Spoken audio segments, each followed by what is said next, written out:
Office টাইমে metro বিভ্রাট, বিঘ্নিত blue লাইনের মেট্রো পরিষেবা, যান্ত্রিক গোলযোগের কারণে পরিষেবা বিঘ্নিত। দক্ষিণেশ্বর মহানায়ক পর্যন্ত চালু আংশিক পরিষেবা। ফের অফিস টাইমে মেট্রো বিভ্রাট, ব্লু লাইনে যান্ত্রিক গোলযোগের কারণে বিঘ্নিত মেট্রো পরিষেবা। ইতিমধ্যেই যাত্রী হয়রানির সেই ছবি আবারও প্রকাশ্যে আসছে। ফের অফিস টাইমে মেট্রো বিভ্রাট, যান্ত্রিক গোলযোগের কারণে পরিষেবা বিঘ্নিত ব্লু লাইনের মেট্রো পরিষেবা। দক্ষিণেশ্বর মহানায়ক পর্যন্ত চালু আংশিক পরিষেবা। দক্ষিণেশ্বর মহানায়ক পর্যন্ত চালু রাখা হয়েছে আংশিক পরিষেবা। ফের অফিস টাইমে মেট্রো বিভ্রাটের ছবি প্রকাশ্যে। আমাদের সঙ্গে ফোন লাইনে রয়েছেন আমাদের প্রতিনিধি শাশ্বতী রায়। শাশ্বতী, ফের অফিস টাইমে মেট্রো বিভ্রাট, কি হয়েছে, কি জানা যাচ্ছে? দেখো, টেকনিক্যাল কারণেই বিঘ্নিত হয়েছে মেট্রো পরিষেবা। সেক্ষেত্রে মহানায়ক উত্তম কুমারের পর শহীদ ক্ষুদিরাম পর্যন্ত পরিষেবা বন্ধ ছিল এবং যান্ত্রিক গোলযোগের কারণেই এই পরিষেবা বন্ধের খবর মিলছে মেট্রো রেলের তরফে।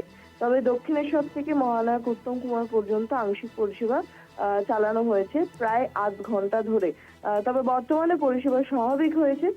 একেবারে সম্পূর্ণ স্বাভাবিক হতে আরো বেশ কিছুক্ষণ সময় লাগবে। তবে পরিষেবা ইতিমধ্যেই শুরু হয়েছে মহানায়ক উত্তম কুমার থেকে। তবে সম্পূর্ণভাবে যান্ত্রিক গোলযোগের কারণেই এই পরিষেবা বিঘ্নিত হওয়ার খবর মিলছে মেট্রো রেলের তরফে। কার্যত সপ্তাহের প্রথম দিন যারা মেট্রো যাত্রী যারা অফিসের জন্য বেরোন তাদের জন্য অত্যন্ত অসুবিধার সম্মুখীন হয়েছেন সকাল সকাল। এবং এই পরিষেবা আপাতত মেট্রো রেলের তরফ থেকে বলা হচ্ছে যে প্রথম পরিষেবা চালু হয়েছে ইতিমধ্যে উত্তম কুমার থেকে। আরো বেশ কিছুক্ষণ সময় লাগবে সম্পূর্ণভাবে স্বাভাবিক পরিষেবা মিলতে। অনন্য। শাশ্বতী, বিগত কয়েকদিন ধরেই দেখা যাচ্ছে যে মেট্রোতে এরকম যান্ত্রিক ত্রুটি, এর থেকে মেট্রো কর্তৃপক্ষের তরফে কি বলা হচ্ছে?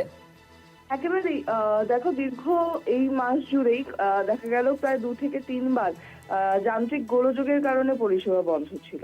দুবার মেট্রোর ব্রেক ইস্যু হয় এবং ব্রেক প্যাড আপনা থেকেই পড়ে যায়, যার জন্য ব্রেক দাঁড়িয়ে পড়ে।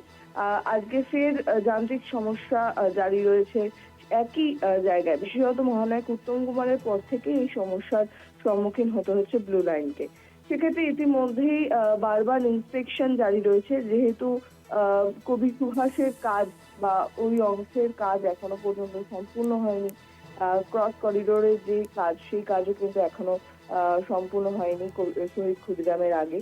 তাই বেশ কিছুদিন ধরেই এই টেকনিক্যাল সমস্যাগুলির সম্মুখীন ব্লু লাইন। তবে মেট্রো রেলের তরফ থেকে বারবার ইন্সপেকশন করা হচ্ছে। উচ্চপদস্থ আধিকারিকরা তারা যাচ্ছেন বিভিন্ন স্টেশনগুলিতে এবং পর্যবেক্ষণ করছেন।